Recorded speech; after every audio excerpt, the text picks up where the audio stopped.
Welcome, everyone, to the Town Council Business Meeting of 6 June 2012. We'll start, as always, with the Pledge of Allegiance. Pledge of Allegiance to the flag of the United States of America, and to the republic for which it stands, one nation, under God, indivisible, for liberty and justice for all. Welcome, everyone. Meeting's in order at 7:05. First item of business is a public hearing, Resolution 2011-12-29, hiring of Wright Pierce Engineering to review wastewater collection system and develop a capital improvement plan and withdraw $37,500 from the wastewater capital reserve fund. Mr. Chairman? Yes. I'd like to make a motion to seal the non-public minutes. There's a motion on the table to seal the non-public minutes. Second. Motion is second. Any discussion? All those in favor? Aye. Aye. Opposed? Motion passes unanimously. Mr. Chairman, I'd also like to make a motion to accept the agenda as written. Second. All right. Motion to accept the agenda as written. Motion is second. Any discussion? All those in favor? Aye. Opposed? Passes unanimously. Now, back to the public hearing. 2011-12-29, hiring of Wright Pierce Engineering. Anyone wish to speak? Everyone's here for a different reason. Public comment opened at 7:06, closed at 7:06. Now move to public hearing for Resolution 2011-2012-30, transfer of $483,104.57 from the Downtown TIF Fund and $198,279.52 from the Water Capital Reserve Fund to the Main Street Enhancement Fund, and the transfer the captured assessed TIF value to the Downtown General Tax. Transfer the captured assessed TIF value to the general tax roll. Any comment on that? Is that public comment? This is public comment. All right.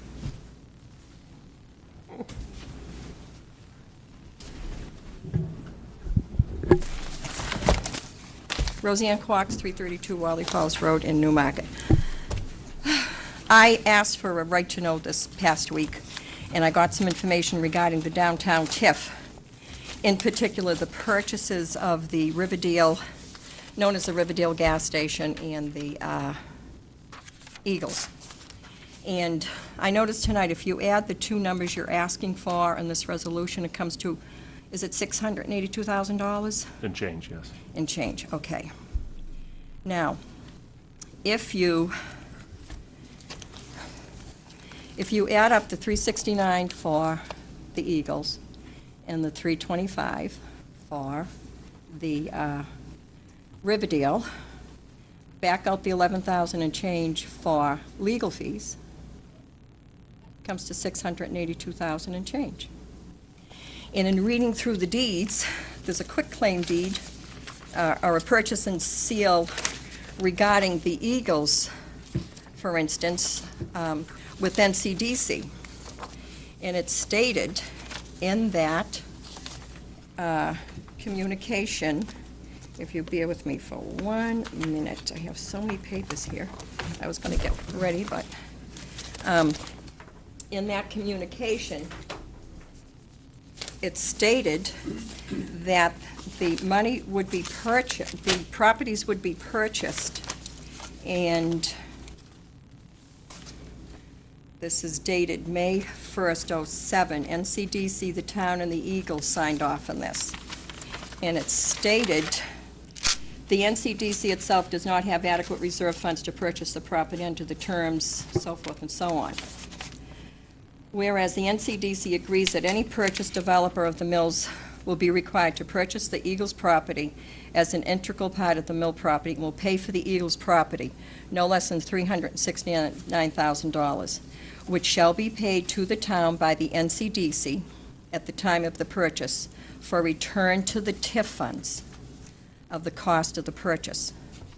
Because the money got from those two properties was not put back in the TIF as is required by 162K10B.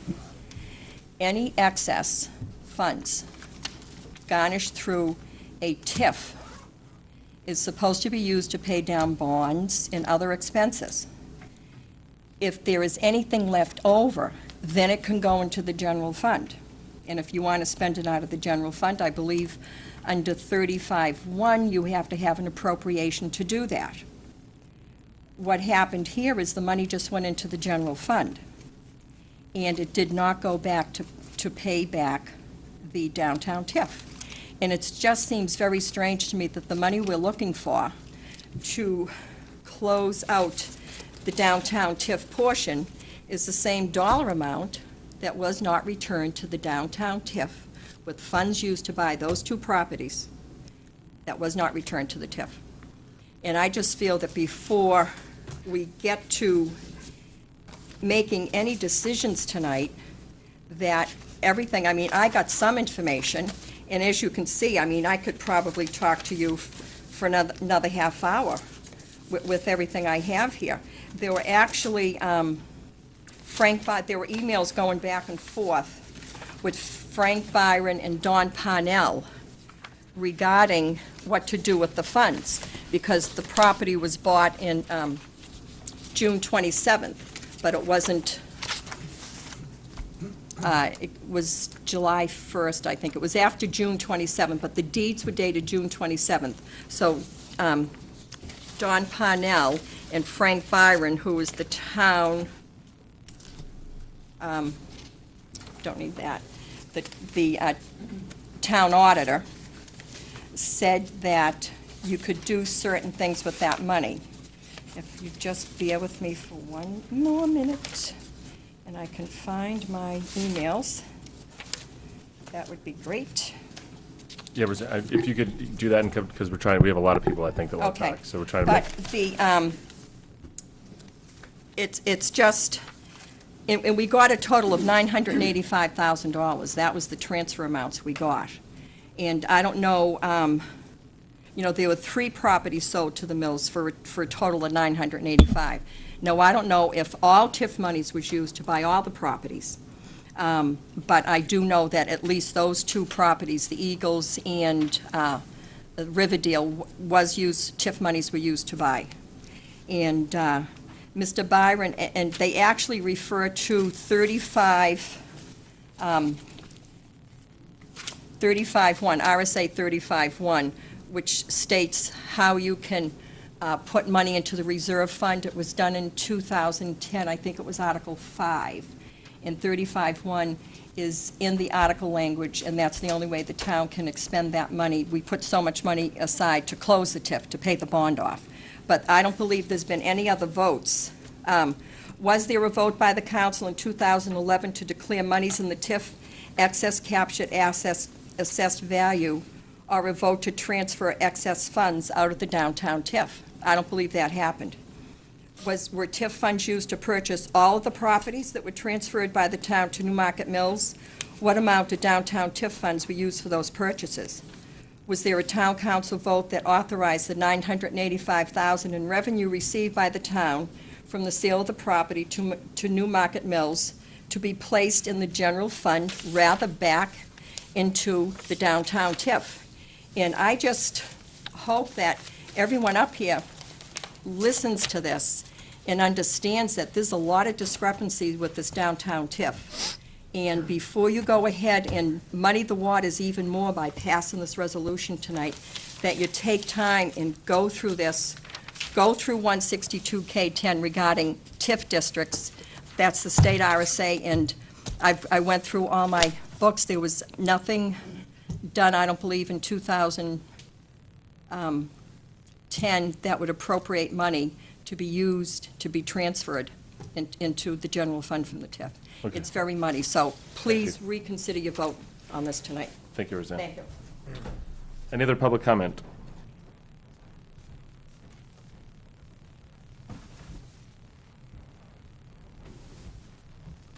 Hi, Amy Thompson, Langs Lane. I'd just like to read hopefully a brief statement on this resolution. Using data provided via right-to-know request filed by 3 counselors and residents, I can calculate that the total budget was $6,557,119, plus the state grants paid of $1,392,301, less payments to Severino of $4,434,284, and then less town payments to Underwood, non-grant, $48,330, leaving a remaining balance of $682,204.29. This I can see is the total amount of the unfunded liability number Mr. Angel gave us most recently, and that the council is looking to fund. And I am coming at this probably in a different way than Roseanne, but it seems to tie in. However, with respect to the $682,204 balance, documentation is still needed showing that the total budget of $6.557 million was the actual total spent and to whom it was paid. The town's response to the right-to-know request should have included this information for a complete response. As well, it is my understanding that the major contractor, Severino, had a contract that came in approximately $158,000 under budget. Before the council takes action to allocate funds from other town reserves to pay back the Main Street reconstruction Phase 2 obligations and close the downtown TIF, the council and the public are entitled to know how funds for the Main Street reconstruction project Phase 2 were actually spent, not simply how they were budgeted. To adequately serve the public good and before affecting the town's current funds, it is reasonable for the town to document how its public resources were allocated. Thank you. Thank you. Anyone else?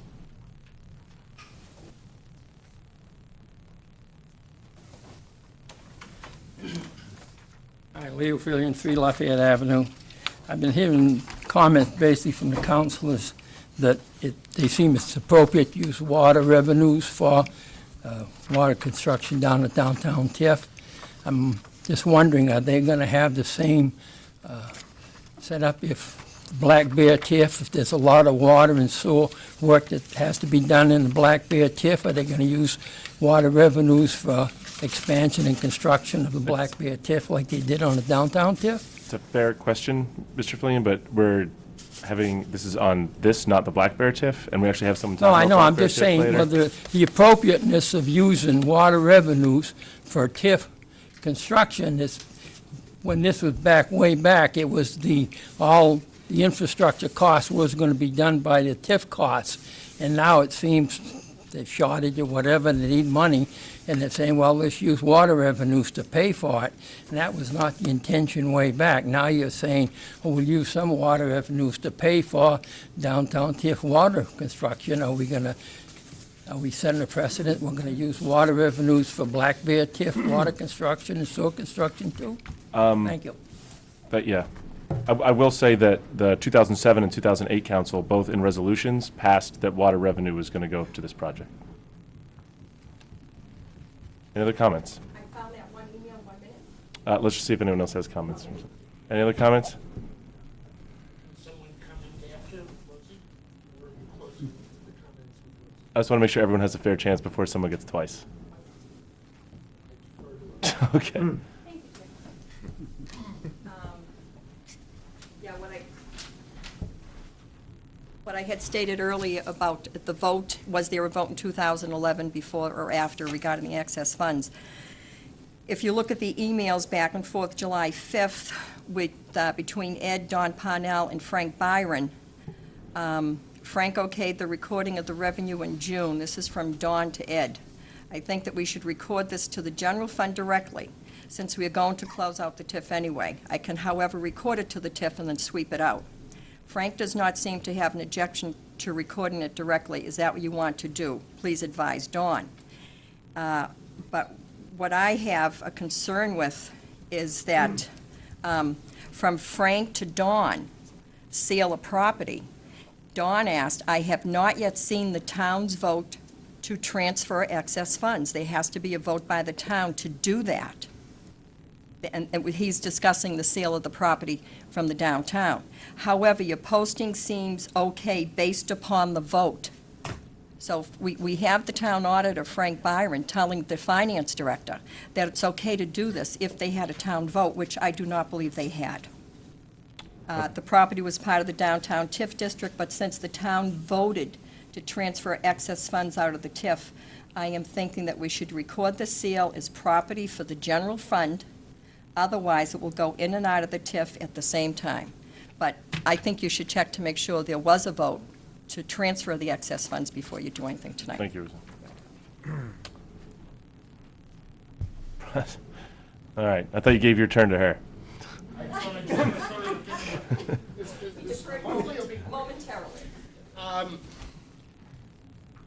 I don't know the details. I'm not going to give you the details. It just strikes me at this point that there are a lot of people who spent a lot of time trying to understand why the numbers are the numbers and why you're voting on this resolution.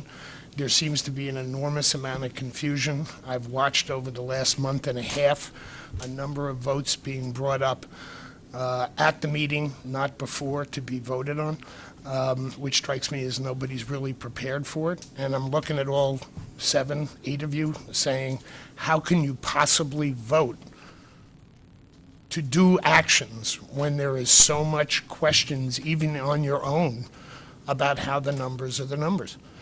And you have several people tonight who threw a right to know, which seems not to have been satisfied yet, saying they still have questions. And I just look at you saying, how can you continue to try to vote to close things that cannot be explained to the public logically? You people should be able to explain simply what are the numbers, what happened to them, and what supports the numbers, not just having a resolution that says, put this money here, put that money here, let's close the TIF. That's my concern. Thank you. Name and address. Name and address for the record. Oh, Russ Simon, 510 Cushing Road. Any other comments? Given that, what's that? Given that, I will close public comment at 7:22. We will now have public comment on non-agenda items only. Open that public comment at 7:22. Please, I know there's a lot of people that are up here, so everyone, just as a reminder, 5 minutes per. Chairman, I had done some research back on the maps. Name and address. Bert Allen, 56 Smith Garrison Road, Newmarket, New Hampshire. I had done research and put on flash drive the entire management plan for the town prior 93, how it became part of, from 88 on through DOT. I got those old fish, got them scanned in. I've got them now into a flash drive if anybody needs them. When I was digging, I had found the DOT was talking about the engineering plan they had done in 88 about Newmarket. The more I dug, the more interesting it came, more interesting some of the boats that had gotten lost. They had talked about that had got lost at the fire that we had when we lost the town hall downtown. And I backed up some of those. They had talked about with engineering of routing traffic one way in Newmarket because of its choke point, going through the town, going north, and then when you coming south to go up, turn right on Elm Street, go to the top of Elm Street, go to the bottom, take a left on Elm Street extension, bring it traffic by here, go down Garrity Ave, back on the highway. One of the most fears was the fire danger down there of the non-structured buildings that are non-sprinkled compared to the mills that they were told in the future would be sprinkled, and on, and how traffic flow and dangers of head-on traffic with 152 here. I've almost got picked off myself out here where you go 152 and 108 crosses in front of you, and you've got to go out into traffic there. And they brought up another thing that the town had agreed to back in 88. And it was brought up with your zoning board, adjustment zoning board, of the no cars being needed for businesses downtown. Well, the town had agreed to the DOT so they wouldn't put a bypass highway through Newmarket because it was such a danger. They were going to go down the DOT line starting in Newfields, come across just above Smith Garrison, out across the powerways there, come out Longmarsh and Durham, basically cutting the town in half. The town would follow what they had suggested, and the state had put in there and showed them that how much money they could make with parking meters. They had estimated 237 parking meters, and at today's price, if you can imagine going north, you'd be parking to your left hand, taking a left-hand turn into your meters. You had 237 of them generating $16 a day at 100% capacity.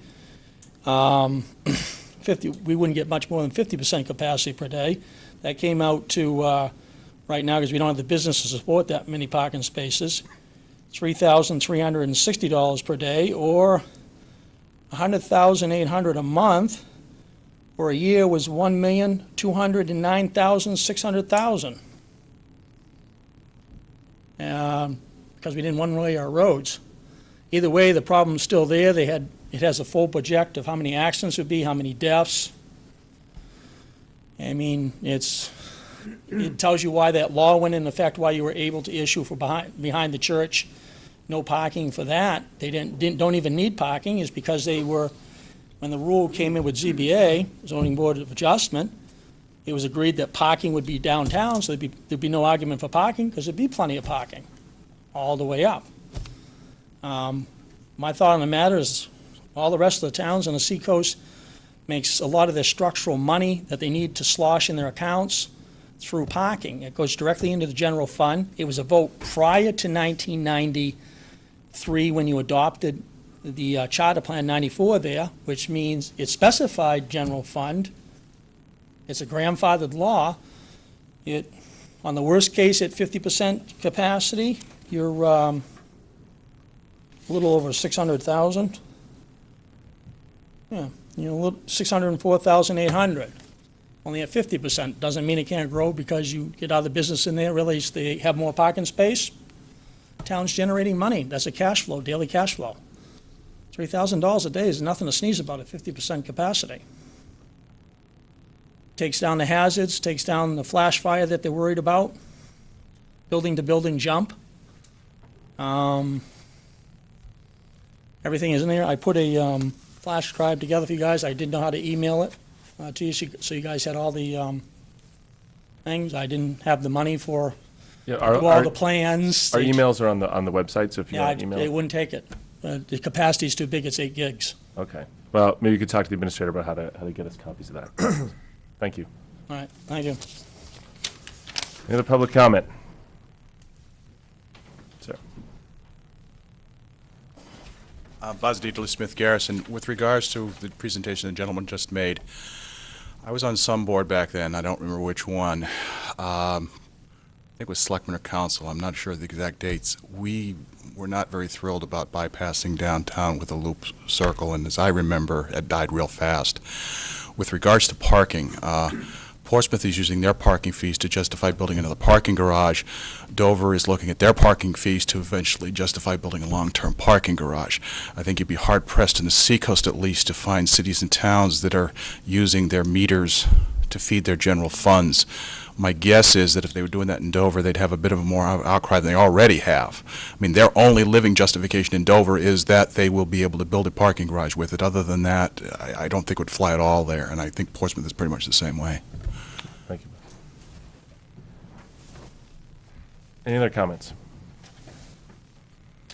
Seeing none, I will close the public hearing at 7:28.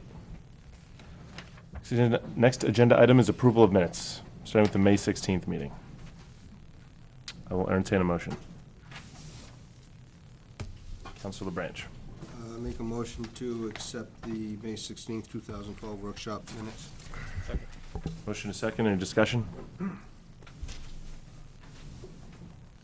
Seeing no discussion, Mr. Administrator, the vote. Council Wright. Aye. Council Levy. Aye. Council LaBranch. Aye. Council Zink. Aye. Council Carmichael. Aye. Council Bentley. Aye. Chairman Zarro. Aye. Motion passes 7-0. Next item is approval of minutes from 11 April. Is there a motion? Councilor LaBranch. Motion to approve the April 11th, 2012 special meeting minutes. Second. Motion is second. Discussion? Seeing none, Mr. Administrator, the vote.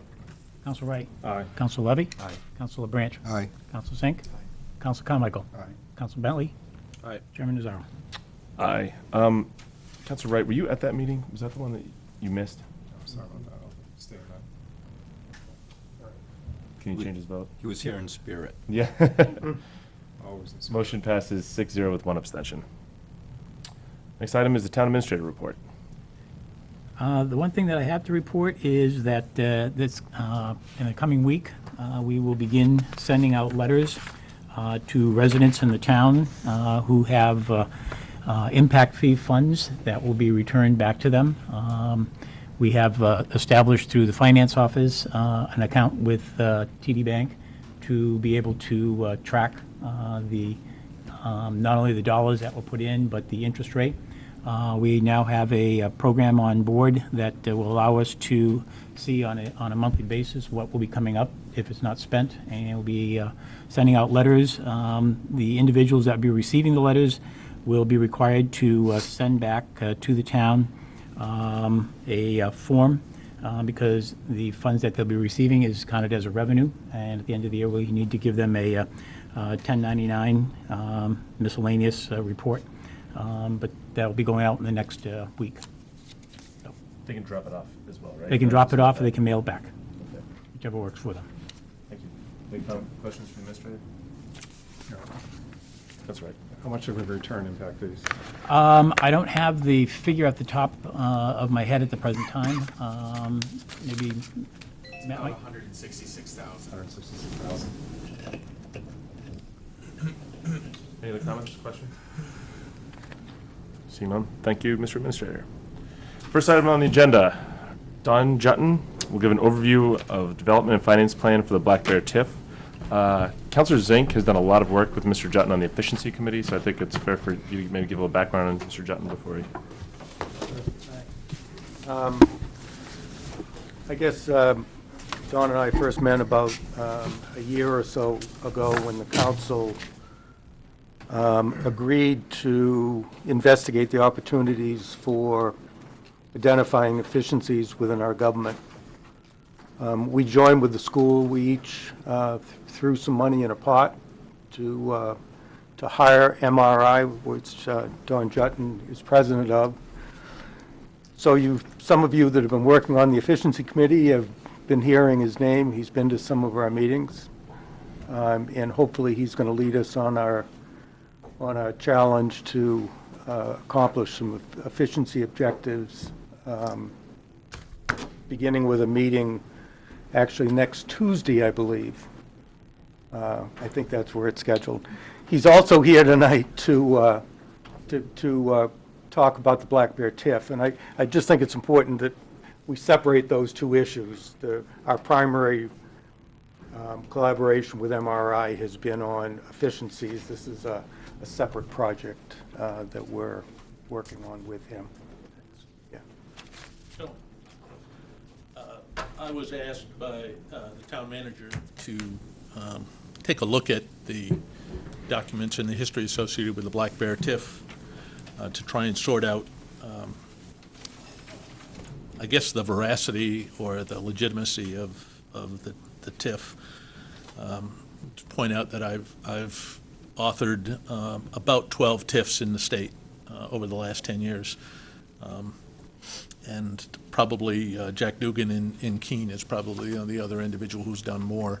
So I've put together a lot of them. I guess in summary, I provided you all with a report. You can determine how far into it you want to go.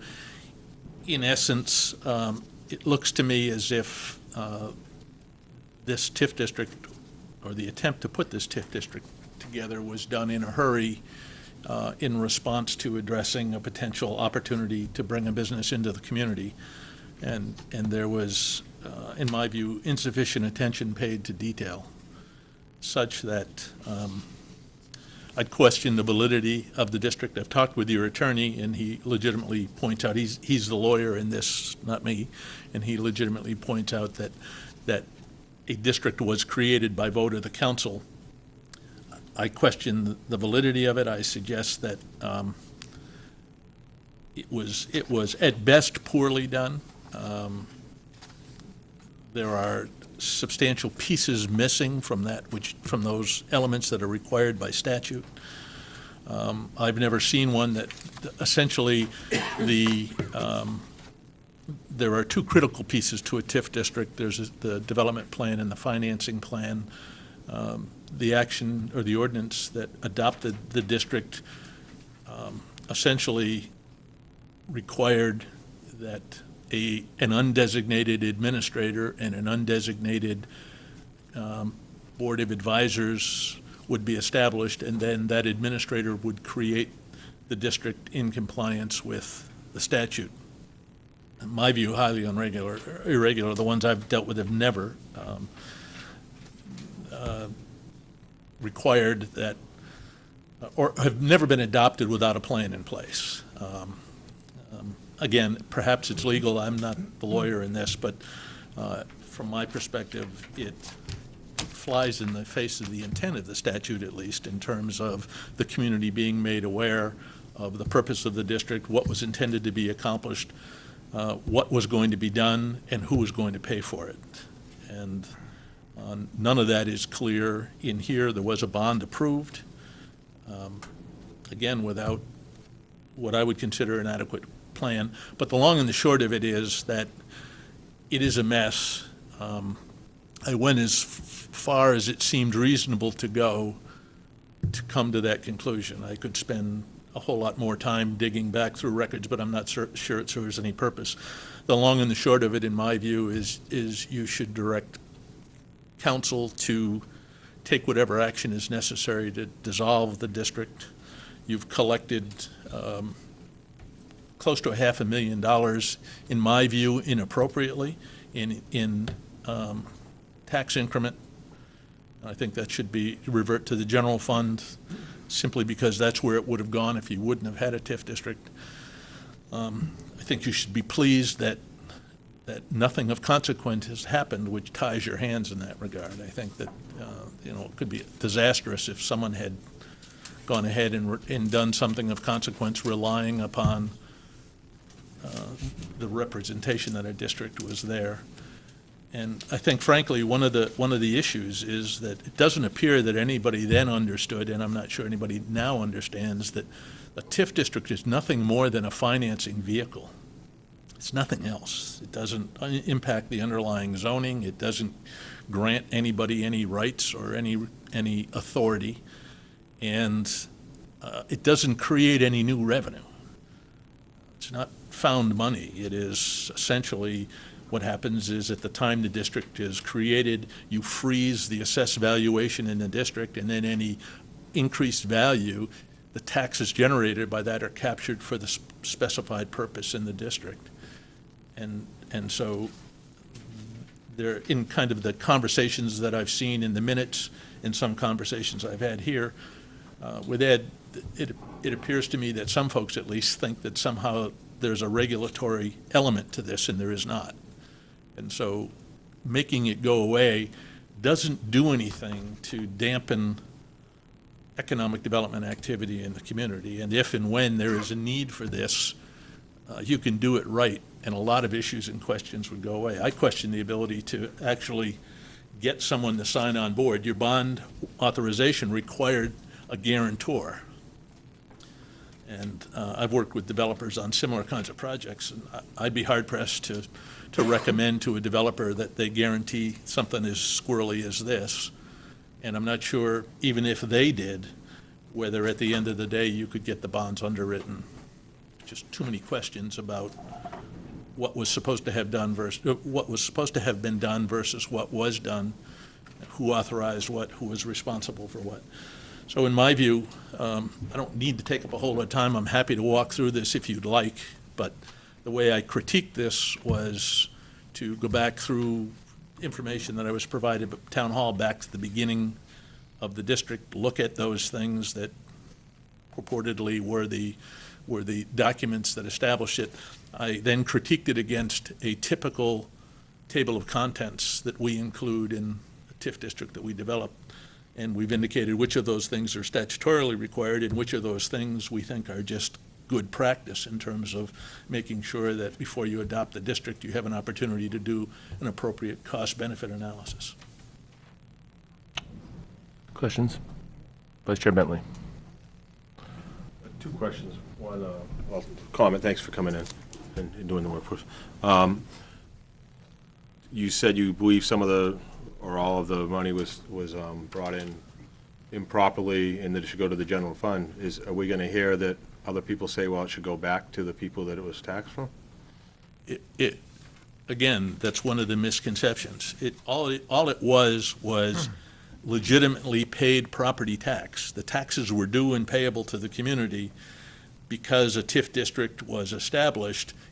A portion of those legitimately paid taxes were captured, and I assume they're supposed to be placed in the control of the So treasurer. it was no higher of a tax or different of a tax? It would have been The TIF taxed district anyway. doesn't create any additional taxes. And secondly, you said you went far back as you thought you should, or far back as No, you... I went as far forward. I started at the beginning, and I just stopped. It just got so convoluted and so nutty. And just for some clarification of questions I've been asked or comments that have been made, did you see anything from, 1 year, 2 year, 3 years ago that this group, this administrator, this council did in the wrong? Is there anything? I mean, In the wrong. Well, let me put it this way. A lot of these evils were started way back then, correct? I wouldn't characterize them as evil. I mean, I have a Mistakes. saying that I would never attribute to malice what can be explained by stupidity. Mistakes. Yeah, and so somebody didn't know what they were doing, and it seems like it continued to carry forward. I don't recall anything specific other than to say that a fair amount of the responsibility rests with management as opposed to the council. I mean, they were given advice. I'm not sure that I would agree with the advice, but nonetheless, you were given advice. It's easy to Monday morning quarterback. I mean, I don't know all of the circumstances. It's hard to tell from minutes who said what. I mean, you get a paragraph that captures what may be an hour or two of conversation. But somebody should have known better. And, At what point, though? I mean, at establishment, correct? Or, well, that's my view. I mean, at some point. I'm just asking, because Yeah, I've been asked and I don't know the answer. How we yeah, didn't know it- when, or it when we looks- knew, It or... looks as if there was a business that you were trying to get to come to the community. I mean, I didn't find any mention that I can recall. I'm sure there was something there. But it looks like we were in a hurry, we got to do something in order to bring them in. Somebody looked at the statute, did a quick review and said, well, let's do this. And so there were steps taken, but there's so many, what I would consider to be irregularities, and so many steps missed, so many things not done that should have been done, that I would argue you'd be hard-pressed to defend the district, the legitimacy of the district. Thanks, sir. Now, I know there's legal considerations that have to be taken into consideration, but at the end of the day, simplistically, I think there was a mistake made from the very beginning in terms of how the thing was structured. It was not documented properly. The proper program was not put together and presented to the community. It should not have been adopted, but it was. And so, once it got adopted, the capture of the increment was made, and you're now holding it. But for the mistake of establishing the district, that money would have just gone directly to the general fund with all other taxes. So there's undoubtedly some legal mechanism that you have to go through. But I'd just go through with it, get it behind you, and get on with life, because this could be, it's like a tar baby. Every page leads you to another issue or another set of challenges. And as I say, I don't see any detrimental reliance issues in terms of somebody having said, well, I wouldn't have done this but for this district. So, before anybody can make that claim, duck and get out. Councilor Wright. So Jim, can you give us a quick Reader's Digest version of how a TIF should be set up and what it should be? I mean, you've said some, but can we just consolidate Well, it? a TIF is merely a financing vehicle. I mean, essentially, it is, with all due respect to our legislature, a typical New Hampshire smoke and mirrors legislation that allows legislature to say to communities, oh, here's an economic development tool. It really does very little other than create a statement of intent on the part of the town to the development community. Doesn't create any new money, doesn't give any advantage to the property owner, doesn't give any advantage to the municipality, other than to say that it is our intention in this district, whatever it is, to capture a portion of any new money that's generated as a result of potential improvements and reinvest it in that district. So it could be, I guess you could say that it could be considered but-for legislation, where but for an investment in water line or sewer line, a business wouldn't come. In my experience, there are really three kinds, and these are my characterizations, not the statute. But there are what I would call the Field of Dreams TIF district, which is not something that we recommend, but that's the notion that we'll invest some money in building water lines and sewer lines, we'll create an industrial park or a business park, and they will come. Highly risky proposition. Municipalities are not good developers, they're not good planners, and so I've not seen any of those but for Keene, where Jack Dugan at the Monadnock Economic Development Corporation has done a couple of those, but he's had interested developers in his pocket. There are committed or dedicated TIF districts, which are, in my view, the right way to go, and that is to get a commitment from a developer, ironclad commitment from a developer to develop real estate value equal to or greater than the revenue needed to support at least any investment on the part of the town. There is some flexibility in that, and you can have it phased out over time. There's a lot of ways to deal with that. But that's typically our recommendation. The alternative is what I call a savings account TIF district, which is similar to one we just designed for Durham, where essentially you create the TIF district, you do the plan, but you don't implement until the amount captured over a period of years builds to the extent that you then can either bond against that, or a business comes in to that district because you've got a plan. So it allows you to go out and say, look, here's our plan for downtown, and we're going to put this in, and we're going to do this, and we're going to do that. And these things are going to happen over time. If you bring your business in, you can be assured these will happen, and if you guarantee that you'll build this 10-story building that's going to be worth $2 million and generate $500,000 in taxes, we'll accelerate the process. And so, but at the end of the day, none of those things simply are financing tools, and they have nothing to do with the zoning.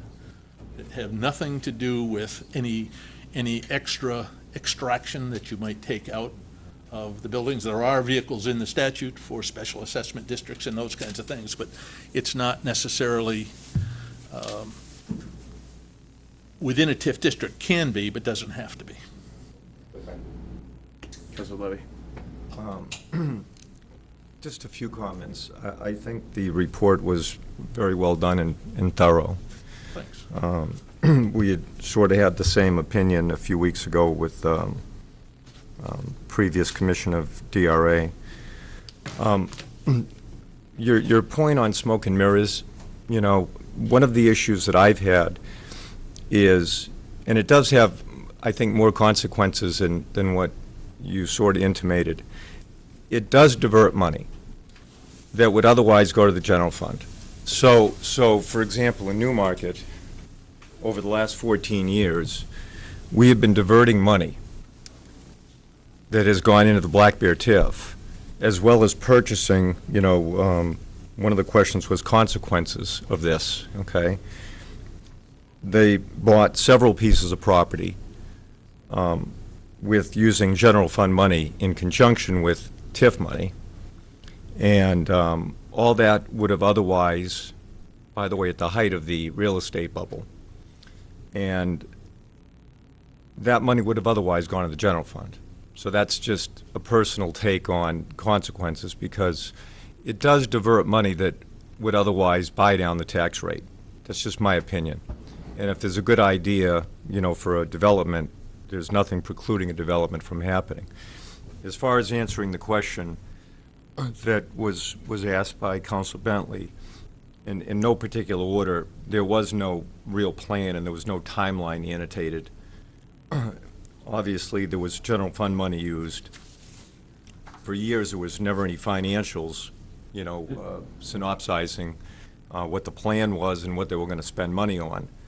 So there were, and these issues have been brought up with all due respect over the years to the council. And it's not like this just happened. And when people brought these issues up, they were frankly ignored. Not by this council. We're dealing with it right now, Councilor Levy. I'll leave it at that. Thank you. Leave it at that. Any other comments or questions for Mr. Dutton? Mr. Dutton, I have one.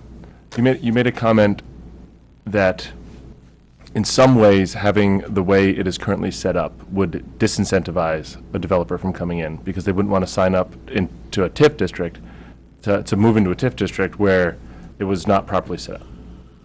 There's a difference between moving into the TIF district. Your bond requires a guarantor. So And they wouldn't want to. Well, I mean. Your opinion. This thing is a mess, and so at some point, in negotiations, there's got to be a quid pro quo in there someplace, and so developers don't like regulation as a general rule anyway, and so the first question one would ask is, well, what is this, and what do you want me to guarantee, and what's in it for me, and at the end of the day, there's just so many missing pieces. I mean, the first and foremost question is this a legitimate statement of intent? And does it bind the municipality to capture the revenue and invest it in improvements? And since this kind of the general statements were water lines, sewer lines, roads, nothing specific other than a bridge, which theoretically, at least the $3-point-something million was going to pay for, then the question is, all you're doing to me as a developer is asking me to pay for these improvements. And since there's nothing else articulated in there in terms of what's going to happen, what other things are going to happen? Because the theory is that you're going to take a piece of my property taxes and reinvest it into my neighborhood. Mm-hmm.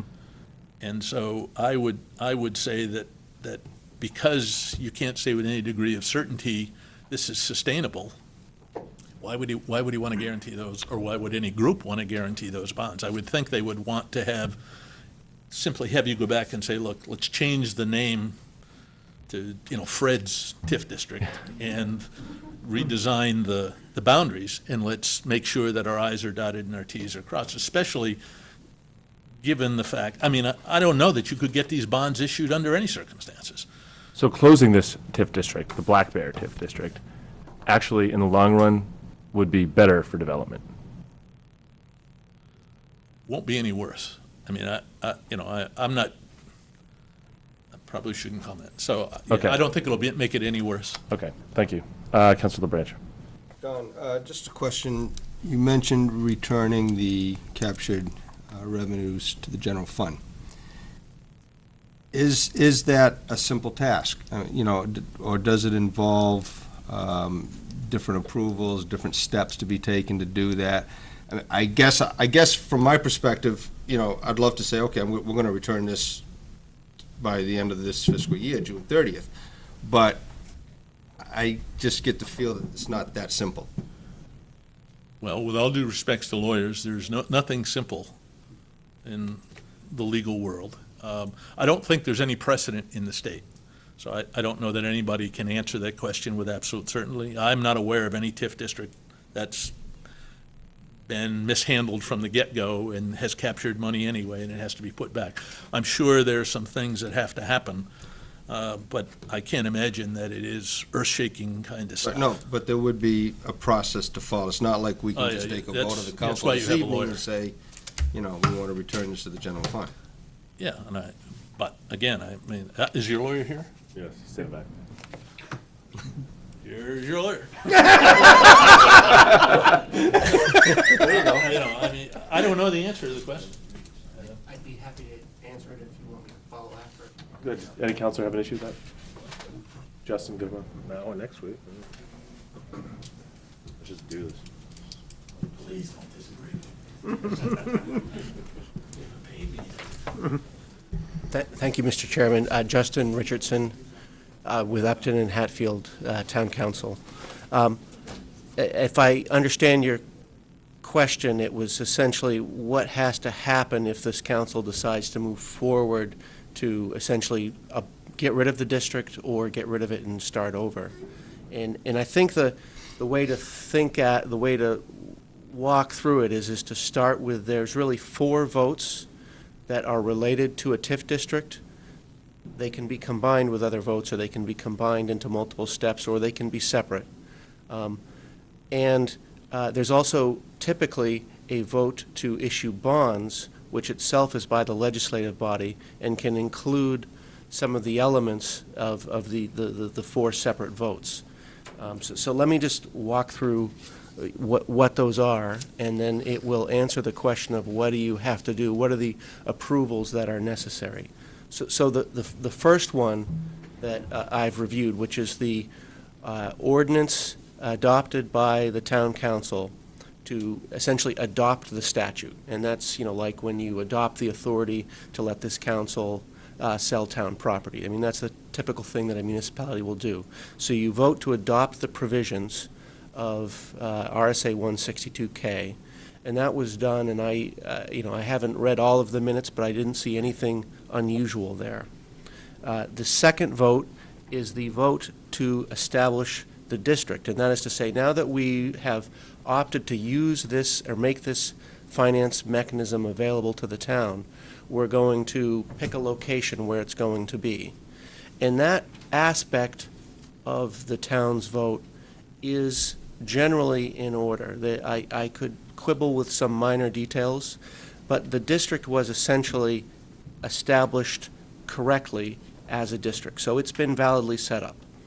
The only thing that is, as I read this report that MRI has prepared, and from what I gather, is that Mr. Jutton is saying that the financing plan isn't really specifying how the revenues were supposed to be collected, whether they were all going into a separate account, whether the entire tax increment was going to pay for certain funds, or whether some of it was going to be allocated to the general fund. And that is something that you can do in what's called a financing plan. The other piece that you have to establish, or you're called upon to establish when a district is established, is to have a development program. And both of those components have to be approved by the legislative body. In fact, all of these four votes. So you've got adopting the plan, or the statute, establishing the district, the development program, and the financing plan. Now, the statute says that you can only spend money in accordance with a financing plan. And now, I've seen some communities that have kind of skipped this step. And if you look at, for example, the development district in Hooksett, I looked at all of their records because I understood that was a pretty well-run district that generates a lot of revenue for that municipality. And I couldn't find any evidence that they ever actually went through the step of saying, hey, here is our development program and here is our financing plan. What they did is they rolled it all into the bonds. And I think that, the bond vote, which is adopted by the legislative body, it can say, like yours does from what I understand, the revenues, you need a guarantee from the developer, and then the tax increments are pledged to repayment of the bonds. And that, in a nutshell, is the basic component of what has to be in a financing plan.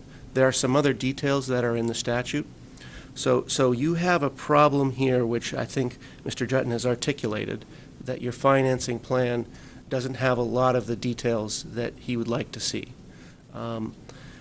That doesn't mean, though, that you can declare it void, because once the district is established, the statute says you can only spend the money, i.e. transfer it out of your district the way it's been collected and put it in your general fund, if that's what your financing plan provides for. And you have before you the ordinance that we've worked on, I've worked with the town administrator on, to essentially give you one example of how to do that with respect to the downtown TIF. What we're doing is we're saying, well, geez, we have this money in our downtown TIF fund. We want to close that out, but we just can't take the money and move it into the general fund because the statute doesn't allow you to do that. So what you've got to do is essentially, and this is probably the one area where I would disagree with what MRI is recommending, is you've got to come up with a financing plan that specifies how this is going to occur, how you're going to close out any money that has been spent, what you're going to do with the funds. You have to have a public hearing on that, and follow that procedure, and then that gets adopted by the legislative body. Now, what's unusual in Newmarket, and what I think gives you some flexibility you wouldn't otherwise have, if you were a traditional town meeting, your legislative body for adopting the development plan, the financing of the bonds, and the financing plan would all be your traditional town meeting. It's split up here. Your budgetary town meeting, which happens in March now, that's your bond vote. Your vote to establish the development program and to establish the financing plan is an act of the legislative body, which is the town council. So what is fortunate about this is that you're also the body that can approve transfers of funds. So you have the power here to come up with a way to implement this, and you could either say, we want to close it down, or we want to come up with a proposal where a developer is going to come in, and once a developer comes in, this is how we're going to finance it. So it's not too late to fix it. You just have to decide as a legislative body, where do you want to go with this? And I fear that simply declaring the establishment of the district to be void would be the wrong step, because you'd be taking money and you'd be running right into the statute that says you can only spend it in accordance with the finance plan. And somebody's going to look at that and say, well, where's your finance plan? Where does it say that you can do this? So I think no matter which direction you want to go in, you've got to come up with a proposal that articulates it, you hold a public hearing, and then you decide to implement that process. Thank you, Chester.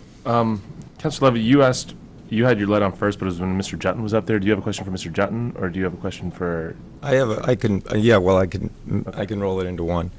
I think essentially what Don Jutton was diplomatically trying to say is there is no Black Bear TIF. There has never really been a TIF. It's been completely mishandled, and it's not a legitimate TIF district. With respect to what Mr. Richardson is saying, respectfully, I couldn't disagree more, and it has nothing to do with my personal opinion on the Black Bear TIF, other than to say that the legislative body, from my standpoint, are the townspeople. We may be able to create the district, but obviously the legislative body, which was the townspeople, voted on the bond. And I felt all along that this money should have been returned. There's no activity. There's nothing happening. That's what I originally had brought up. And then once we got into the legality of the TIF, which I did not initiate, it became clear that this is, for lack of a better word, a complete debacle. And I don't think it would stand a test of any kind of lawsuit or challenge. And, I think the money should go back to the people. So we can fix it really easily. And that's exactly what should happen. You can't fix something that doesn't have any structure. There's no foundation for this thing. Did anybody read his report? Yeah, I don't think that what's being suggested is fixing Well, that's what I it. just heard from... Well, I think what he's saying is that there has to be a process by which we go about to ensure that the closing of it and the money returning to the general fund, which is what, there's a process that has to go through. It can't just be a vote. I think he's overcomplicating it with it. It's not true. Well, let's hold on. We can't have people back. I know, Roseanne, you want to talk. I understand, but we can't have back and forth with the audience right now. And I'm not doing back and forth. I know you're I'm not. simply saying that even if it didn't have all these issues, which clearly it has had from the beginning, the money in that district by 162K with no operation and no bonds must. I mean, it's a shall. If anybody bothers to even read this stuff, it's like nobody even bothers to read it. Be returned to the general You don't fund. have to insult other councilors. I'm being, because it's frustrating. It says straight up in 162, and I've read it at the council. As have I. Shall be returned to the general fund. This is not negotiable. I mean, you could try to make it negotiable, but it really isn't. This is taxpayer money. And we're all well aware of this. Well, and we're just trying to go about this the right It's way. not what I just heard. With all due respect. Councilor Bentley. On the votes that you said we would take, that the council would be authorized to take, do you know if it needs to be unanimous or majority or? They're all simple majority votes. Okay, thank you. And if I may just respond to one issue raised by Councilor Levy. The statutory provision, the main focus of what I'm talking about is just, it's in RSA 162K10, and it's Roman numeral 4. And it says the municipality shall expend the tax increments received for any development program only in accordance with the tax increment financing plan. And then it says tax increments shall be used only to pay off costs and administrative expenses incurred in developing a district. So that's what this council needs to overcome, is that you have to have a plan in order to dispose of the funds that you've already collected. Even if the collection of the funds in the first instance was entirely illegal, which I don't know whether it was or it wasn't. I mean, I haven't looked at that question. But you need to come up with a way to spend them and then implement it. And if you don't, you'll just be creating more uncertainty about what's happened and more questions about the legality of the actions, rather than, I think what you want to do is put that all in the past, have a plan and say, okay, here's what the plan is, now we're moving forward. And then it's really up to the council to decide what going forward means. Thank you. Did you have something to add, Don?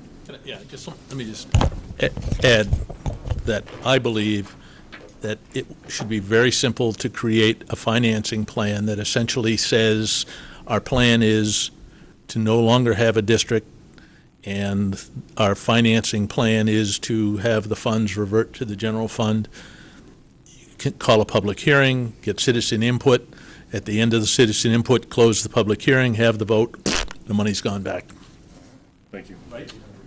Councilor Levy. More or less. And I want to belabor it, but the rest of that statement regarding 162 says, realizing it's a little surreal because this is not a district, but the portion of captured assessed value which is not used either for the purpose of retirement of bonds or notes, for the purpose of operation and development of the tax increment financing district shall be deemed excess captured value, and it shall be returned to the tax list. So that was what I had read at one of the previous meetings, and regardless of whether it was a real district, a non-real district, or whatever, my issue has always been, at least since we've been in this financial situation the town's in as far as a tax rate, was to take the money that wasn't being used and put it toward the general fund and have it fall into the fund balance, just so I'm crystal clear on what my goal was. So what we have, I think the next step here is to get a consensus, I think, from the council as to how we want to move forward with this. So it seems to me that Mr. Jutton and Attorney Richardson agree that having some form of simple financing plan that says that when it is to move the money, a financing plan that says that when the TIF district shut down, that the money goes back to the general fund. There's something as simple as that, and we can work on the official language. But I'll draft something that says, send it to Ed and to your attorney. It's a paragraph. it is. Are there any councilors who are against this concept at this point? That's what we shall do. Mr. Jutton, thank you very much for your time.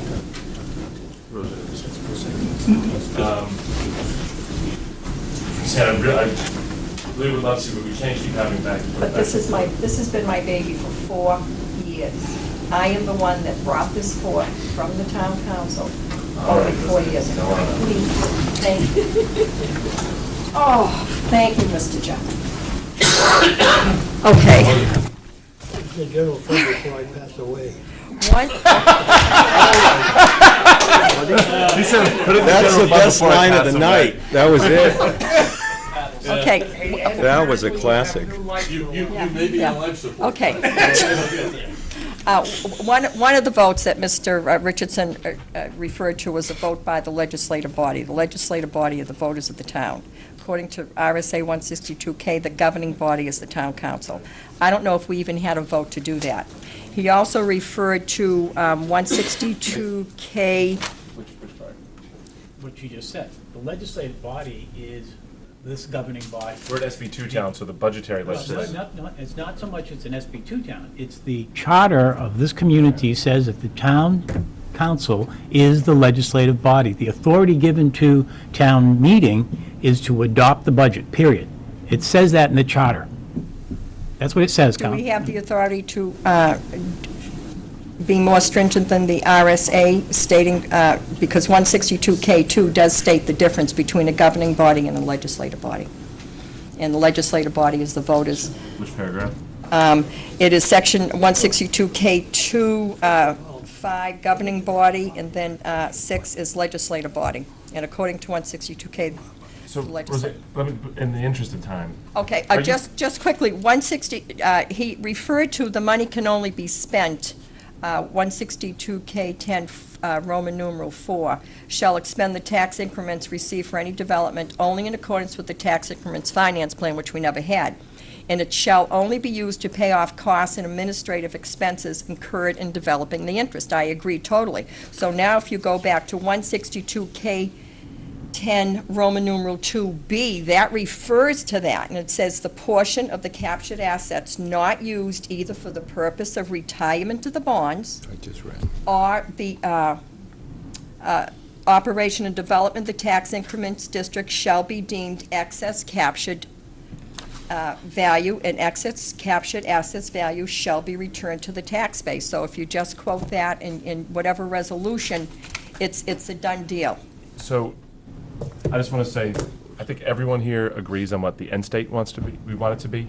So now we're just talking about how to get there, and I think, Because it's kind of sounded like you wanted to put it on life support and give it, no, 10 no, joules it's or certainly not bring it what, back. it's certainly not what anyone up here has Oh, been good. suggesting. No, what everyone up here is suggesting is, and please forgive us if we want to be a little extra cautious about the legality of it, based on the conversations we've been having recently, that we want to absolutely make sure that the way we put this to bed is completely and totally on the up and up and without flaw. And then, what do we do with the land? We bought $750,000 That's of land. another conversation for another time. You know, I mean, We could continue to have conversations I about know, that. that's a dollar on $1,000 for taxes. Again, another conversation. Right there. Thank you. When was that purchased?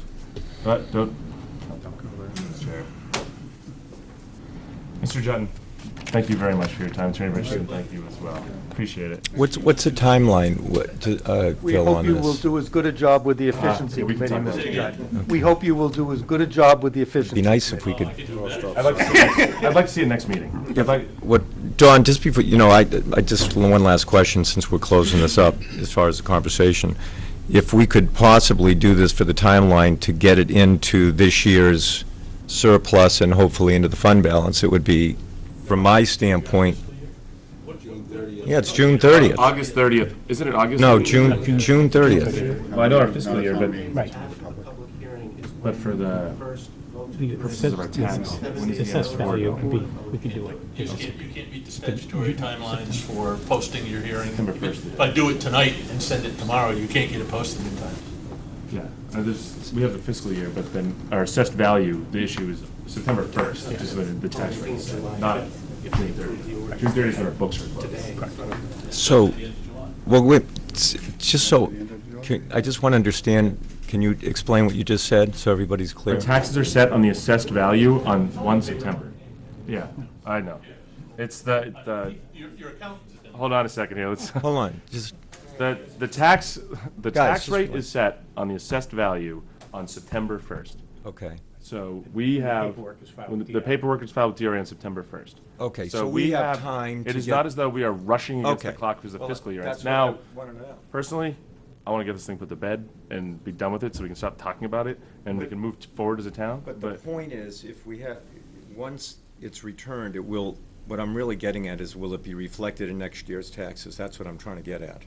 14. I don't This is know 13. the answer to that question. Well, wait a minute, 13's a lot different than 14. Matt? Matt?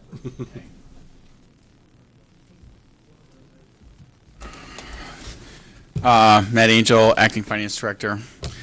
Basically, the problem is that the town council has its fund balance policy, and I've estimated that it's only going to be funded at the half halfway point.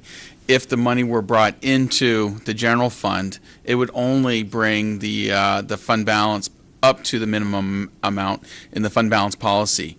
Any excess beyond that would be used to reduce the tax rate. So in essence, That's not just the tax rate reduction. I'm talking about the assessed value in the district. oh yeah, the Now assessed go- value would be used. It would reduce the tax rate because you're not This taxing. year's tax rate. Okay. That's what I'm getting at. Yeah, Thank you. there's So if time we for could that. expedite this just from the standpoint of getting our taxes down, that's, And the deadline for that is September 1st. September 1st. so we do have time to do You that. have time to do it. Thank you. Thank you for answering that. Rick Molaskey, you get to follow. Efficiency Committee, or, oh, it's not, oh, you're not doing it, that's right. Efficiency Committee regarding use of propane and fuel for one police cruiser and one DPW truck and mower. I thought poor Rick was gonna have to come Top up of the here. morning to you. So we're doing the propane now, right? Yes. Bob Coffey, I'm the chairman of the Town Efficiency Committee. And one of the things we're trying to do is look for opportunities to save money for the town in their normal operations. And back in January, Jim Prue gave me a call and he said, I might have an idea on how we can save some money using propane as a fuel. So we had a long conversation. Seems like a great idea. We had a couple members of the, what we call our tactic committee, Larry Pickering and Charlie Smart, look at it, thought it was a good idea. We brought it to the attention of the town administrator. We also met with Frank and Gary down at Auto Excellence, and they think that there's some merit to looking at this as a potential opportunity as a dual fuel source of power for a patrol car, maybe one public works vehicle, some lawnmowers. So what I'd like to do is introduce Jim Prue, who's the president of Prue Oil and Propane here in Newmarket, and let him describe the concept. What we're doing right now is just bringing the concept to you to see if, A, this makes sense to you to move forward, and then if it makes sense to move forward, get a more formal proposal to the council for their review. So, Jim.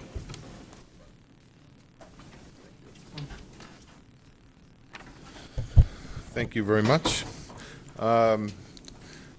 The basis of the system that we're talking about is known as the manufacturer's name is PRINS, P-R-I-N-S. The system is applied to an existing gasoline burning engine, and propane is introduced as the primary fuel.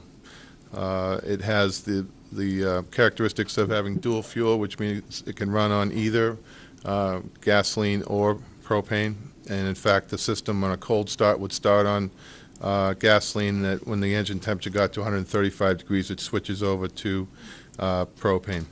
We refer to propane in auto application as auto gas. So if you hear that term, that's what that means. And it can switch back on the fly without interruption of the vehicle. So if by chance you ran out of propane and you were transferring a prisoner from some area to another area, you would just then operate on gasoline without any interruption. There's really no moving parts to the system, and there's some pictures in the presentation you can take a look at, and we'll talk a little bit more about. Prue Oil and Propane is the New England distributor for this hardware through a national group called Alliance Autogas. Other options for propane as a motor fuel that is different from what we're talking about in Newmarket are known as dedicated fuel systems, which operate only on propane. They are OEM type of applications, meaning you would order it from the assembly line, and the cost of those systems are about twice, a little more than double the cost of this type of an application, or what we call aftermarket application. Some of the features of propane in general: it's got a little bit higher octane than regular gasoline. It's about 105 octane. The operating characteristics of propane in a motor fuel is that it's much easier on the engine due to effects that gasoline has on the engines. Primarily the blow-by that happens naturally in a gasoline operated engine. You don't get that with propane. And that blow-by has an effect on the diminishing the effectiveness of the lube oil in the engine. And due to that, we get longer intervals between engine oil changes, which the guys at Automotive Excellence weren't too happy about, but it's a small piece of it, but I bring that up for that reason. You get about 90% of the equivalent miles per gallon that you would get with regular gasoline, and the other major benefit is the operating costs of propane versus gasoline on a cents per mile basis. The other application that we have been discussing is the possibility of doing a lawnmower conversion as well. Some of the opportunities that are out there for that include some funding through the Propane Education Research Council, which will give up to $1,000 towards the upgrade if you bought a new unit. If you were buying a new unit, the upfit cost to go to a propane unit versus a gasoline unit is around $1,000. So the Propane Council, which is a national Propane Gas Association council, would basically, their intent is to try and cover that incremental cost to get people to use that product more. But to do an aftermarket conversion, again, it's running around that $1,000 range. And there's the Propane Gas Association of New England, which we're members of, is in the process of developing a grant for that as well. Again, on the mower application, fuel tanks are provided. It's a significant improvement in the working environment for the person operating that piece of machinery, and the exhaust, which is pretty incredible, of a lawnmower is the equivalent of around 38 vehicles exhaust on an annual basis. Again, longer engine life, and the Landscapers of America, or equivalent association, talks about the fact that they report about 1.7 million gallons of gasoline are spilled annually in refueling mowers. What we really believe that to be is probably either shrinkage or I hate to say theft, but shrinkage of product rather than spillage is where those discrepancies are coming from. Again, there's a picture that shows some of the operating equipment, and as well as where a fuel tank would be stored. I think our initial discussion talked about possibly doing a police vehicle, cruiser, and then maybe a highway department vehicle. After we sort of went through some of the numbers, I think that we all kind of came to the conclusion that it probably doesn't really fit a short enough term return on investment to do a highway vehicle at this time. But so I think we're more focused on maybe we'll get into some of the data on the police consumption, that it probably makes more sense to look at those as possible applications. The general cost of the systems installed is between $5,600 and $6,000. Again, that deviation is primarily on the time that it takes the mechanic to do the conversion. Figuring at $75 an hour for a labor rate, it comes in at around $800 to $1,200 in that range. One of the other big benefits of the PRIN system that's unique is that the hardware has a extended useful life that goes beyond the original vehicle that it gets put onto. So that hardware can be used on subsequent vehicles at the end of that useful life of that initial vehicle. So some basic reprogramming, and that hardware gets multiple uses after having paid for itself, which we'll look at in a minute, in a pretty short period of time. The only other part that has a recertification would be the tank, which has a 12-year recertification, and then five-year intervals after that. So pretty long useful life. We look at the vehicle consumption data for Newmarket, and we made some presumptions based on what other departments are getting on average, and then confirming it with Chief Sear, and so we're using this specific data to talk about which vehicles may be the most appropriate to look at. And, generally speaking, in that 3,000 gallon per year consumption figure is where it has the quickest payback, and then, again, it becomes a budgetary issue if some of these other vehicles make some sense, and we can talk about financing and some other ways of how we can ease that objection, if you will. And when we look at historical pricing on the value of gasoline to propane, we looked at what the town's currently paying, and then we looked at some DOE numbers on where they expect gasoline to be over the next 3 years, and as well as what, based on the volume that we expect, who's going to own the equipment, what we're going to do for refueling infrastructure, puts us in that about $1 a gallon less expensive to run propane than it would be to run the existing gasoline. There's also a 50-cent a gallon rebate from the federal government for alternative fuel, which has been in place for some different periods of time and has expired twice now, and then been retroactively put back in place once. So we're still waiting on a retroactive from the government on that. But should that come in, that changes these numbers by pretty significant values. So, but we've taken a conservative approach, presuming that there's no federal incentive returned, and again, sort of using some of the Department of Energy numbers on where they expect propane to be and where they expect gasoline to be over the next 36 months. So when we take, I say P3 and P4, but patrol car application or equivalent vehicle that's going to be in service, that's going to get you in that 3,000 gallon a year plus number, and figuring that a $5,800 per vehicle conversion cost, we're showing that expected savings per vehicle on an annual basis to be somewhere between $3,500 roughly to a little over $6,100, close to $6,200 per year per vehicle.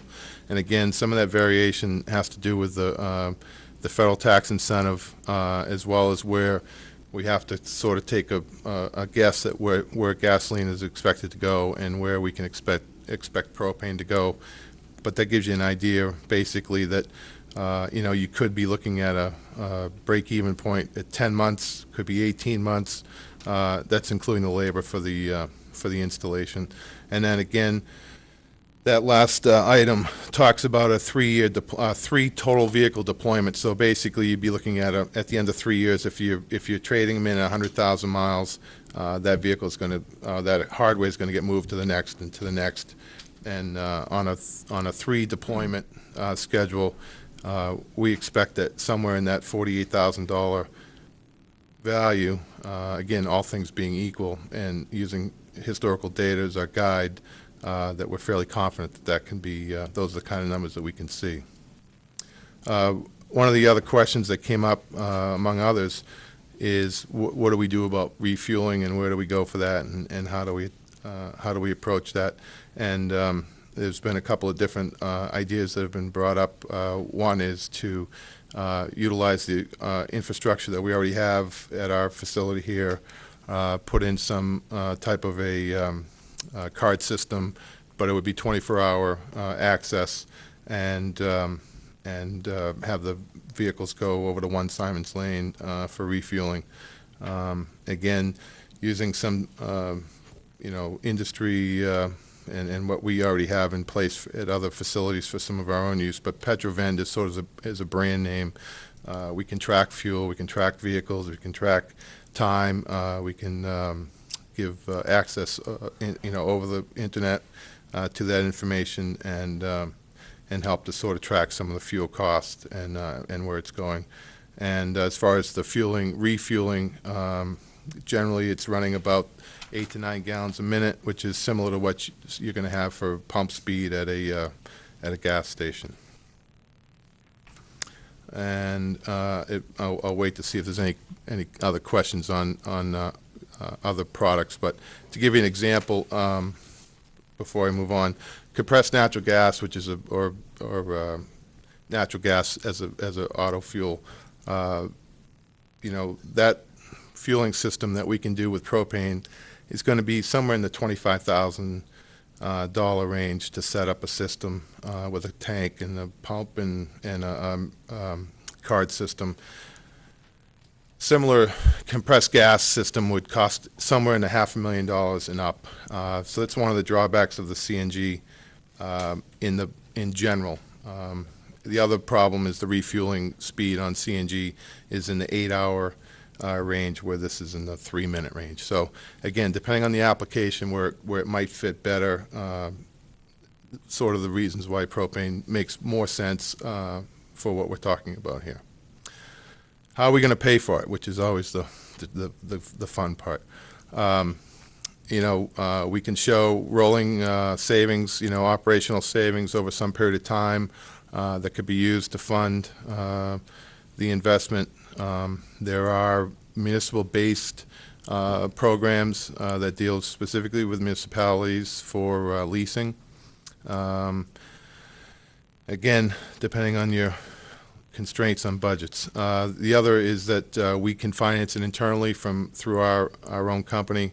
And again, we're willing to offer some type of a hometown discount to you. Because we'd like to see Newmarket lead it locally. We've had a lot of inquiries, a lot of interest from other towns in the area, as well as outside the area, and we're very interested in having it start here with you. But in any case, all of these options are going to be tied to some type of fuel contract. That fuel contract is going to be based on a published benchmark price plus a differential. And then the other thing that we can do is we can tie in, which you're probably not able to do now, but tie in some type of price protection programs where you can tie back against the value of gasoline, as well as looking at the future price of propane, and do some things with that may help you as well with your long-term budget decisions. So based on that, sort of the next steps are talking about what interest there is, what questions you have, and then we'll talk about what the next steps might be. Councillor Levy. I just had a couple of questions. You covered some of it, but since I already had them, maybe you can just do it really fast. On page 66 of our packet, it said estimated savings for a patrol vehicle was 11,618.2 for vehicle fleet per 36 month, et cetera. Excuse me. Can I just tell you that original packet that we distributed was data that was from fuel costs that were much higher. Yeah. So the spread was much bigger. When Yeah. we didn't have the town's numbers, and so I prepared this, the previous one that you probably have a copy of from. I think that's what I'm reading from. Not incorrect numbers, but from numbers that weren't apples to apples for specifically what the town was paying. So. Yeah. So the handout that I gave tonight is more accurate to those numbers. Well, based on, because Sure, go ahead. The 3-year payback, Mm-hmm. you said was, let's see. Let me just read my question. Sure, go ahead. 3-year payback will be between 11 and 18,000. Please explain how the federal tax credits work and how that affects the number. Just a little bit more clearly. I just have a couple. Can I just throw a couple more Sure. at you, and then you can maybe answer them all together? And then on page 70, it said the conversion. Please explain the financing option, because you mentioned a few financing, and I have no idea what leasing and the rest of it. And I wanted a little explanation on, and I'm quoting, budget funded through operational cost savings, rolling conversion approach versus a lease, just to. Sure. I know you touched on that. And then the last thing, real quick, is, and then I'll be done. On page 73, when it was talking about the financing, what are all the costs? This is really what I want to know. Mhm. What are all the costs for the vehicle conversion, all in? Mhm. The electrician for fueling, the installation, the upgrade for a fueling station. Mhm. My bottom line question is, we need to see all of those costs Right, in a itemized out. nutshell Right. before we. at least Itemized, line item, Yeah, line- because yeah, no, I agree. otherwise, I have So- no idea what I'm looking at. Sort of going in reverse, the electrician, answer to the electrician question would be, if you decided that you don't want to go down and fuel at 1 Simon's Lane, you want a tank up at the highway department. Okay. So there's a line that needs to be run for the pump, an electrician needs to be hired to do that. I'm totally guessing $1,000, but, you know, it could be $1,500. I don't think it'd be more than that. It's basically a 220 line running from however distance it is from where it's already existing. Okay. And I'm not an electrician. But, Okay. my guess is that based on other projects that we've done, that would be in that line. Your first question on the disparity of why is primarily the 50 cent a gallon credit, and when that comes into play, or if that comes back. Yeah, into what if play. that goes away, or what if it? It's not in play now. Okay. It's not factored into these numbers. It's factored into the analysis only on the high side, that should it come back. Okay. It could make it look that much better. All right. Yeah. And then what was your third question? I think it was the second one. Yeah, the second Hold question. on, bear with me. Yep. I'm not as fast as you were.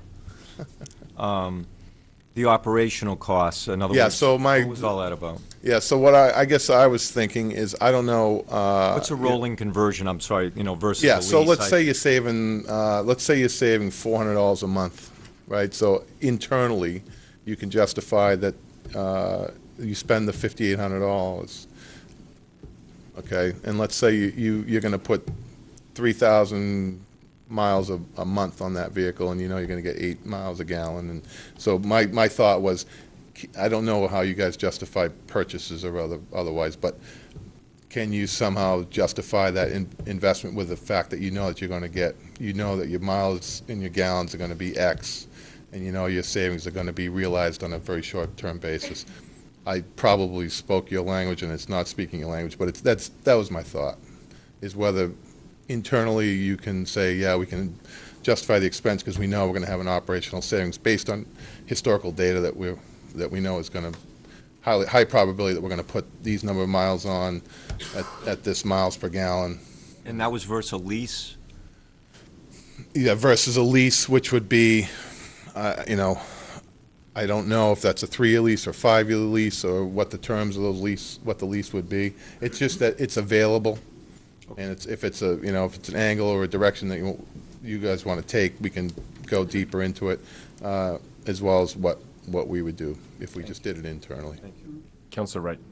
I noticed that you're saying here that you have to burn at least 2,800 to 4,000 gallons to break even. Yeah. Yeah. Well, that's the number that let's say let's say we had $1 a gallon, Right. and it's $6,000, so you got to burn 6,000 gallons Yeah.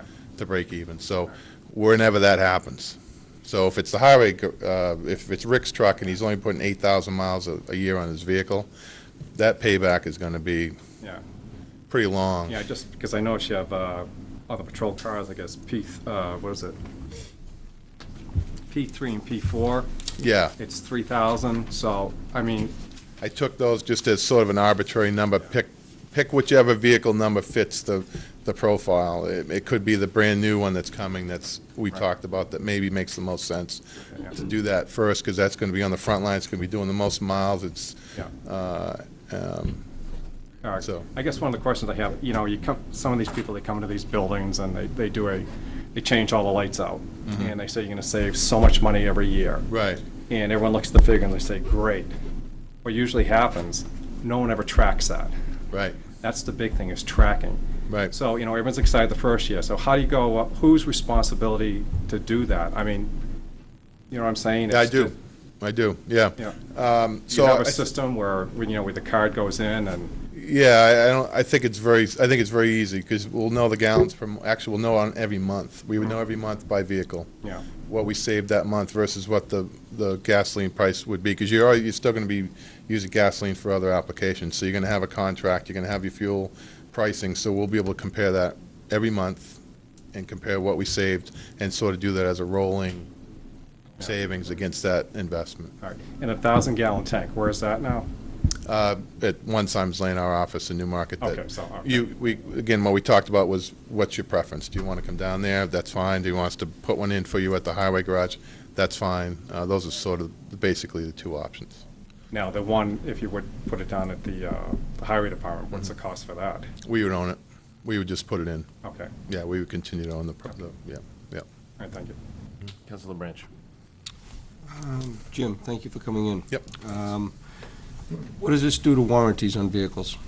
So there's on brand-new vehicles, there's a rider that goes with it that's been, the short answer is that the company that's distributing this in North America, that's doing the EPA certifications, has worked with the engine manufacturers and the vehicle manufacturers to develop wording on exactly how that warranty is configured, and so it doesn't void it. So that wording would be provided to you, obviously, prior to anything that we did. Yeah. Where you're dealing with propane, I know there's different, there's places you can't go with propane. The places that you can't go right now, and that's imminent to be changed, the tunnels in Boston. That's basically it. That's it. Yeah, and that's literally in the next, we expect an answer within the next 30 days that that's being changed. And those tunnels have been allowed to use CNG, and propane had not been included. And there's some work being done to basically change that wording to include. Okay. Where CNG operates at 3,000 PSI and propane's going to operate at about 150 PSI. So it's a much lower pressure, so to not include that while you're including a much higher pressure didn't make any sense. It was just, at the time, it wasn't being used, and so it wasn't included.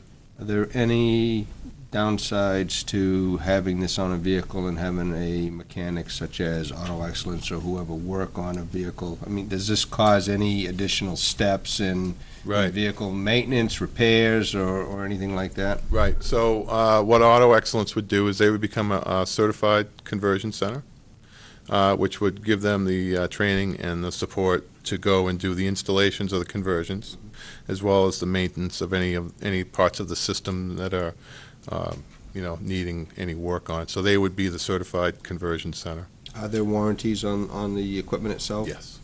Do you know? I'm guessing it's 1 year. Okay. Yeah, I'm guessing it's 1 year. And as an example, I've converted my vehicle about 3 years ago. I've got about 85,000 miles of active use with it. The only real maintenance that's needed is to replace a filter, which was called to be replaced at 30,000 miles. I replaced it at 80,000 miles. And my miles per gallon prior, my miles per gallon after are exactly the same. Thank you. Yep. Any councilors have questions? Go ahead. Jim? Yes. On these cars, so you're coming to us, and what are you looking for, a year, 2 years? You want us to give you the go-ahead for a 1 year, 2 year trial on a cruiser? Is that what you're looking at? I'm really here to educate and Okay. give the idea. Okay. And then if there's an interest, then I think the next step would be to develop some type of an agreement. And, generally speaking, those have been running from 3 to 5 years, primarily tied to what investment we make in the infrastructure and what you make. And I say you, I mean municipalities in general. And obviously, the more we invest, the longer the term is for us to get our You have return. some examples of other towns that are using it? Yes, not necessarily in this area, but yes. Right. Yeah. Out of state even, yeah, Yes. that'd be fine. Yeah. I mean, if it got to that point, we could, Yes. Yep. okay, Yep. thank you. So if we went with the option where you financed it, Mhm. and we just had to get into a volume agreement, Mhm. one, we would break even within 14 months on average, right? Because what other costs we have other than the Right. installation, if we're not financing it? Yep. And we Yep. fuel up at your place? Yep, or we put a system in for you. I think Yeah. pretty much either way, it's going to be So pretty close. it's basically the break-even point is at the 14-month. Yep. What would the volume agreement look like? as far as the term on it? Yeah. Once I know kind of what we're going to do for the fueling infrastructure, then I can sort of narrow that down. Again, I would say it's somewhere in the 3 to 5 year range. But what's important to know is that this is based on a benchmark versus a benchmark that's, say it's Selkirk, New York, which is the end of the pipeline. So we would base that on a published price that's published every day, plus an increment, plus transportation to get it from there to here. And transportation can vary from winter to summer based on pipeline tariffs and transportation, trucking. So all those would be known, they'd be published, and there would just be a finished price based on those variables. Okay. But that would stay for that period of time. It would be locked for the period of the contract. Yeah. And then, again, we can lock pricing as well, if that's something you're interested in. Great, thank you. Councilor Levy again. Just my last question, if we're going to consider this, could we just have a complete cost-benefit analysis done with all the costs, clearly annotated? Yep. And is it rack rate, you call it, a percentage over rack, or? Yeah, it's a same. So that's, okay. Different term, but same. Okay, same, so yeah. what is the term you like to use? I just say benchmark. Okay, Just a so I'll benchmark. use rack, because that's what Yeah. I'm used to.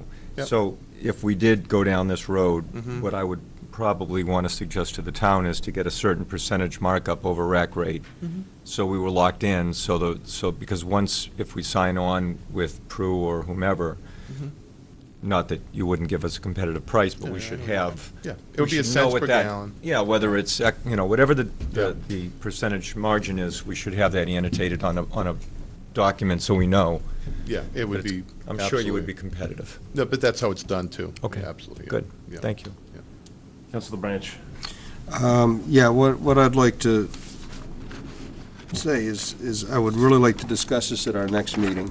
And from what I'm looking at, I'm saying to myself, why would we want to do it on an existing vehicle? Chances are we're going to lose 1 or 2 years' use out of that vehicle.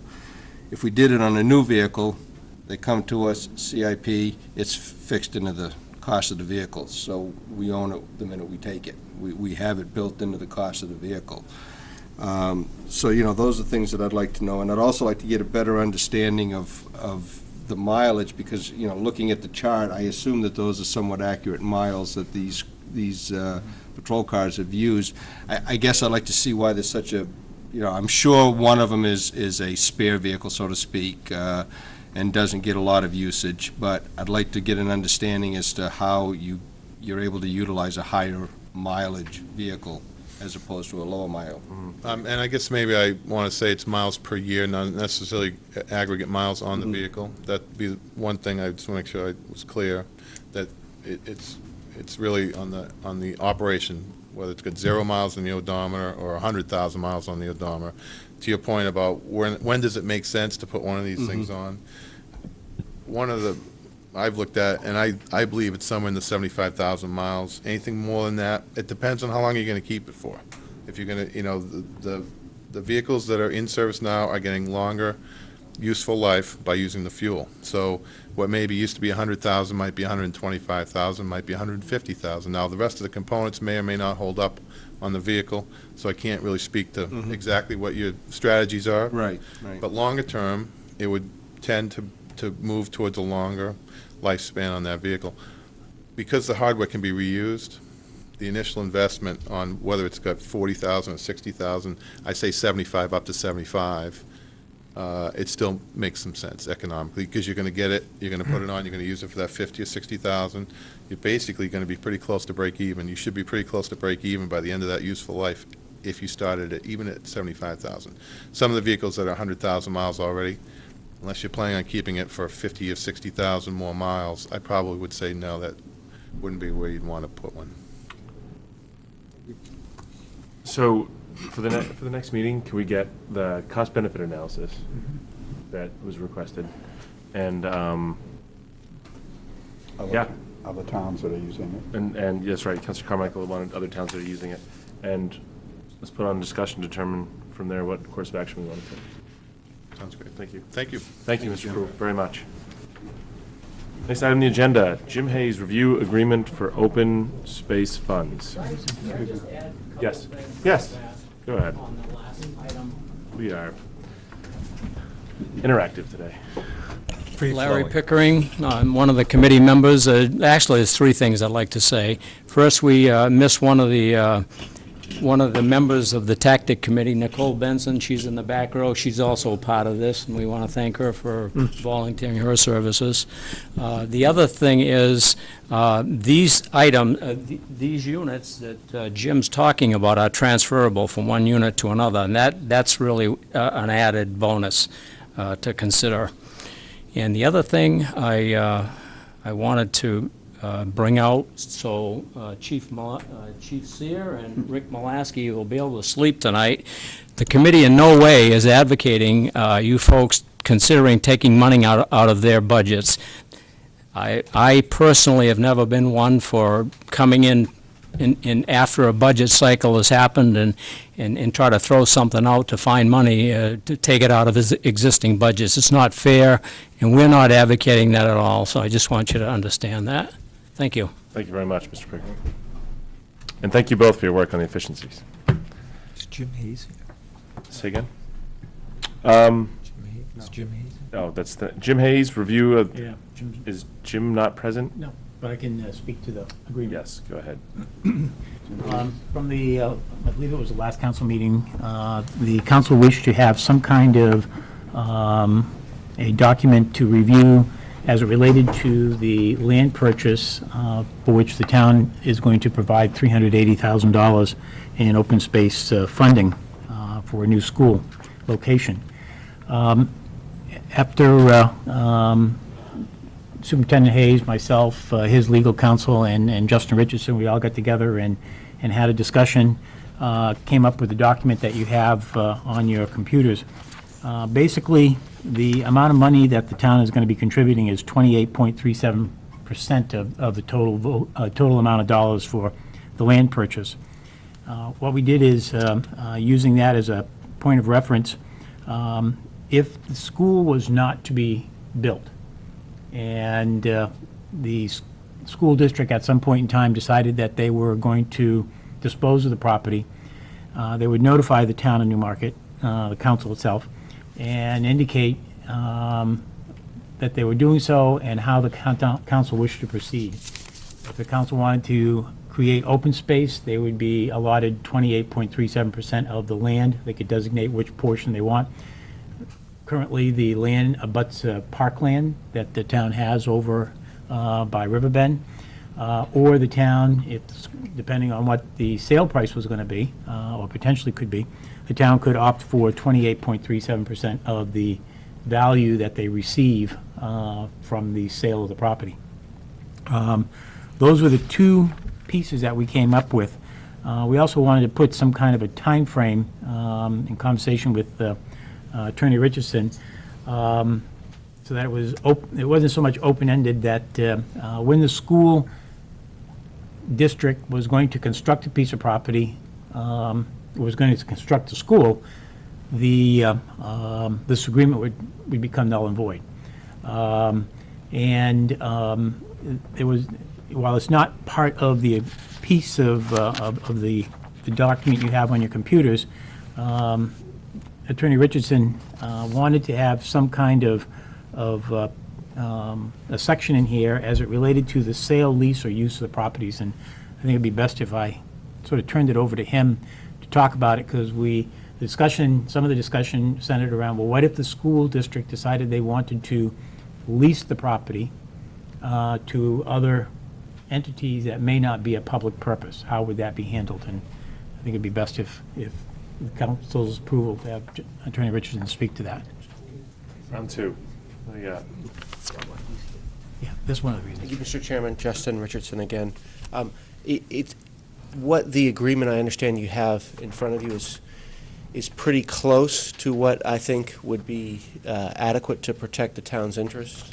There's a few issues that Ed just touched on that I think just need to be closed. In leasing the property is a big one. And then the other is what happens in the event that nothing happens. In other words, if this property, if the school district holds on to the property, and it's currently a residentially zoned area, I know there's a greenhouse that's there. If 25 years later, you've spent the money to help acquire the site, and the uses there are just continuing, what value have you gotten for your money? Because you wouldn't have the park, you wouldn't have the open space, you wouldn't have the school. And so there's a question there about whether you want a term under which the agreement would basically lapse and the property would either be sold or you'd get your money back or some other option. But what Ed's given you is basically good. I've waiting here, I've looked over what the school district provided us on Monday, and I basically got a couple of suggestions that I'd recommend. One of the things that you have before you to consider is how you would, as a town council, approve this. And there's two methodologies. There's one is to act under RSA 4114A, which is you act as if a board of selectmen, which you have that power to buy a property. That requires 2 public hearings that are 14 days apart, and I don't think you could meet their closing deadline if you do that. What I would suggest is that we take the agreement that's you have before you, make a couple of amendments to it, and then you come in and approve it with an ordinance and have your first meeting, your first reading on your June 20th meeting, and then have your hearing scheduled for your first meeting in July, and that you would approve it at that time. Councilor Levy.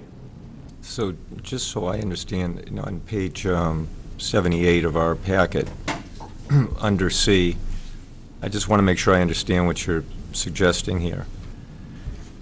If the negotiations are not successful for a school, meaning we don't end up having a school built on that land, then the school district shall cause 28.37 of the net proceeds to be paid to the town. Therefore, the school would keep roughly I just want to make sure I'm right, 71.6% of the money from the sale of the land. Am I understanding this correctly? That's correct. That was the default. In other words, if there was no agreement on anything, there was no school, the property just got sold, we just get whatever percentage of the fair market value is. And how did you, I'm just curious, how did you come up with that percentage ratio? It's in the whereas clauses, and it's based upon the purchase price and then the relative contribution of funding to buy the property at its current market value and purchase price. So in other words, the town's contributing 28.3% of the purchase price for the land cost.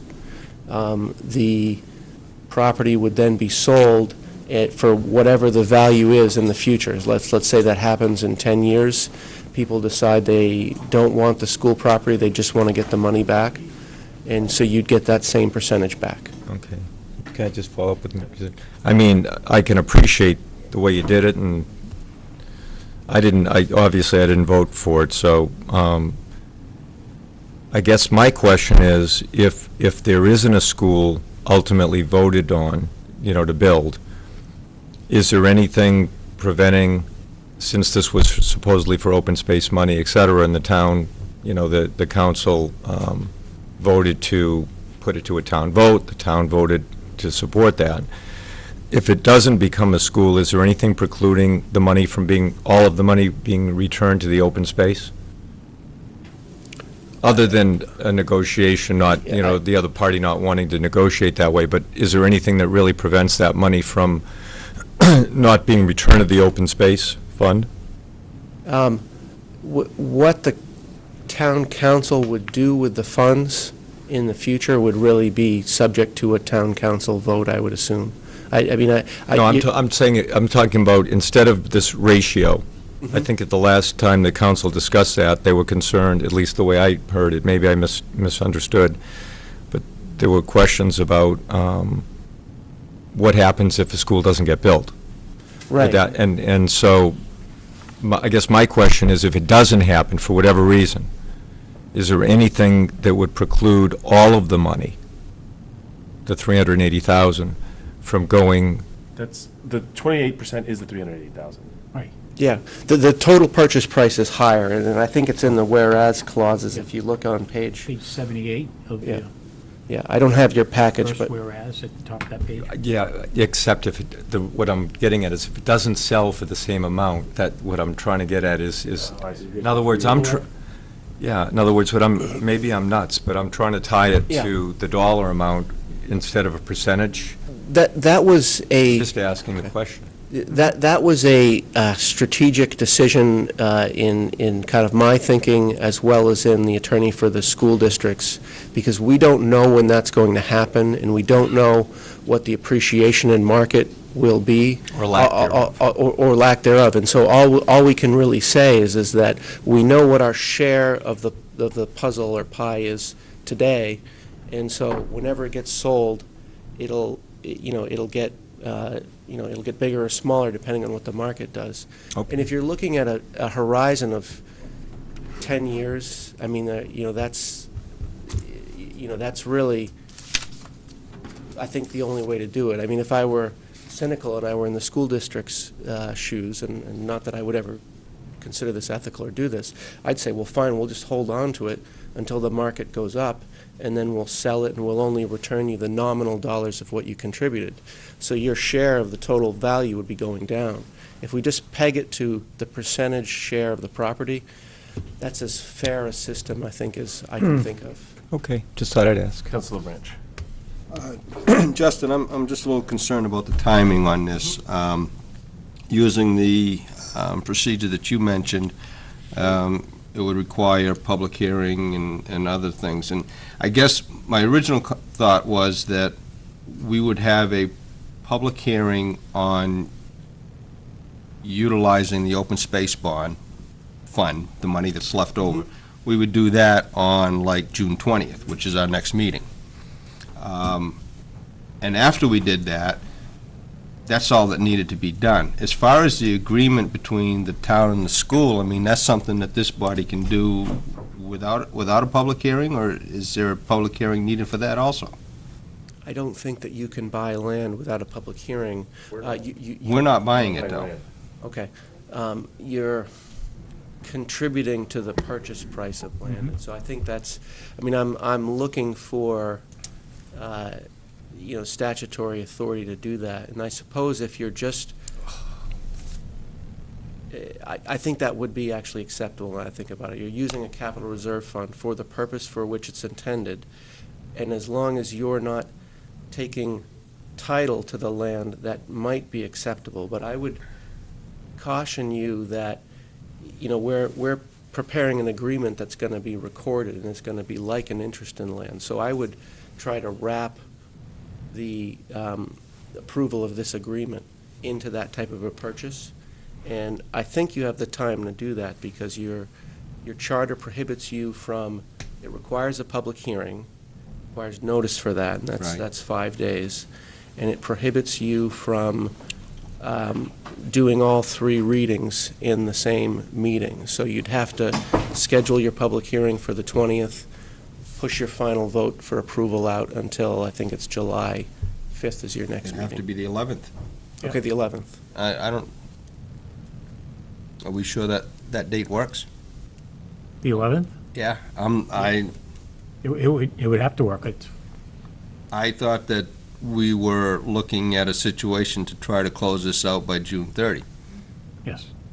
Their closing is sometime mid-July. Yeah, but we were looking to close this out by June 30th. June 30 and July 11th. They're 2 different days. Exactly. That's what I'm trying to, I guess I'm looking at you to tell me how this can happen by June 30, and I think you're telling me that it can't. If we meet an additional meeting. Yeah. Meet on the 27th. I'm just under the assumption, and I know that Mr. Hayes is not here this evening, but I had the impression that this was a due date of June 30, and that's what I wanted to shoot for. I was too. I don't know I can't speak for the district. It was my understanding that we were contemplating a closing date of the 12th of July. But that's...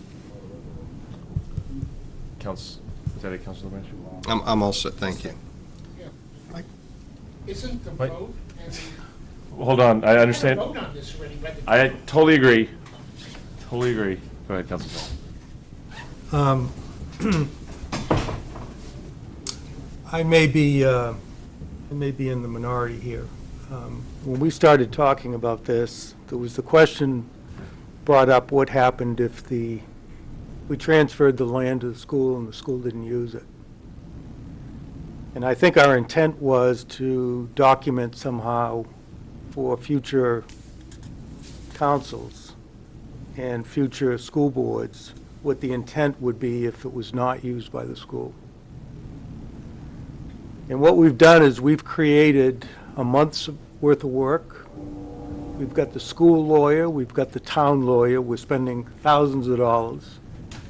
And I think this whole thing has just taken on a life of its own. I don't think it's what it was ever intended to be. I think this is a perfect example of working with the school, and I heard it last night, their lawyer and our lawyer. This is way beyond what I ever expected this to be. I expected it to be a letter that when this transfer was made, to simply say, we would like the money to go back to the Conservation Commission, or we wouldn't. We're putting lawyers' kids through school unnecessarily, and I think this is a perfect example of how we're wasting our time and wasting our money. I could not agree more. I was wearing a winter coat when the voters voted overwhelmingly for the purchase of this land. It's been supported by everybody to make We've this had happen. public hearings already on this, multiple ones, before when the council first said we wanted to commit this, and then after when we voted to commit it.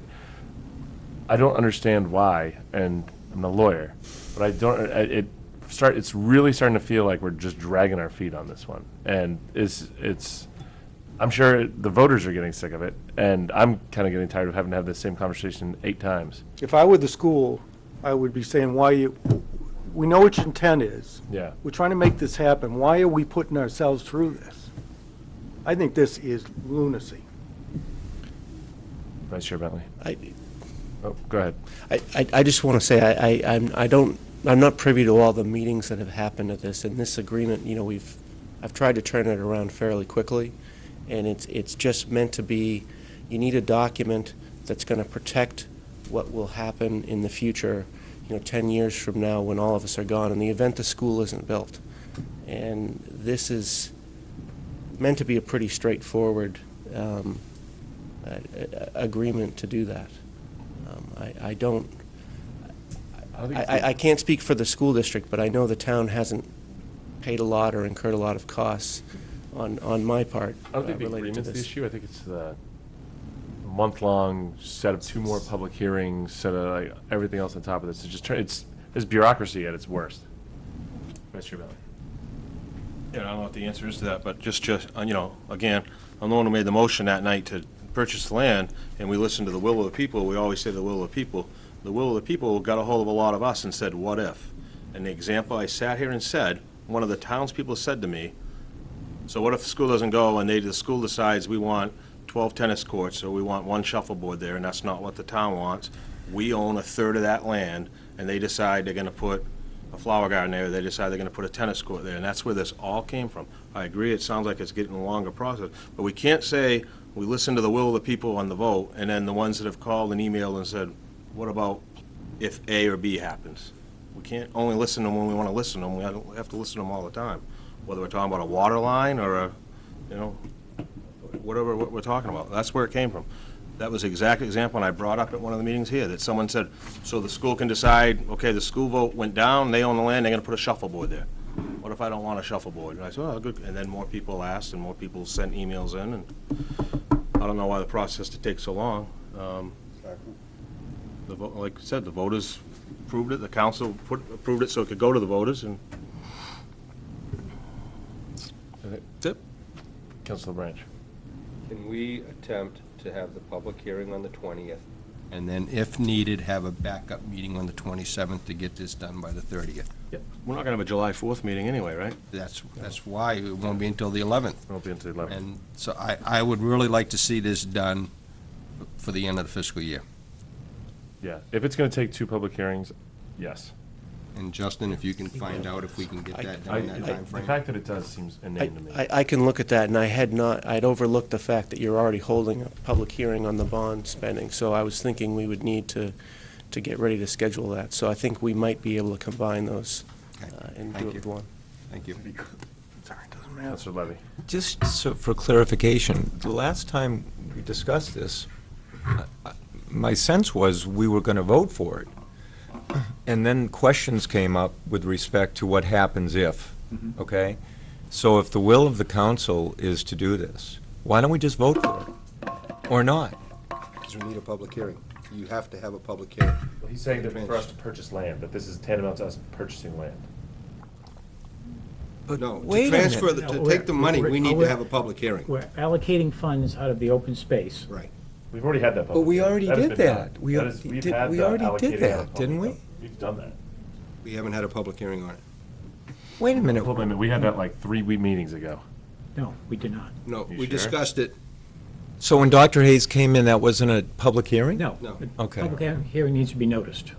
Okay, I thought it was no, maybe I misunderstood. I thought we were going to vote on it that night. No.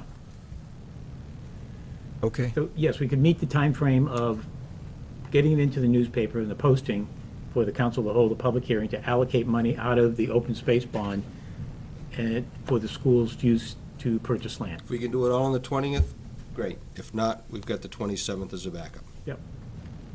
If there's a requirement of date times, we can do that. Because that would even meet a 5-day. And that only requires a majority vote, correct? Does it need 2-week notice? Does it meet the week notice? We'll qualifications? we'll look at that in one way or another. It says it We'll does. take care of that. All Thank you. Thank you, Justin. Mr. Chairman, since you're being interactive, could I? Yeah, come on. This is, I know, it's the exception to the rule. I direct you to Rochester, where they built a school and then abandoned it, the community center. They built, it became a problem because they built it with federal funds, and then they abandoned it. It was a school, and then it became a community center. And what I'm suggesting is that if you look at Newmarket's history, we have a history of abandoning schools. Now, admittedly, it doesn't happen over 10 years, but it does happen over time. So just for discussion purposes, I would ask you to consider schools built, or a building is built that is school. Let's say they just build a gymnasium and an auditorium, and then in 5 years, they decide that the plan to go co-op with Oyster River works, and now they've got a building they want to get rid of, or they don't want to use it for school purposes anymore. I don't know that that's an issue, but I'm suggesting that it could be an issue.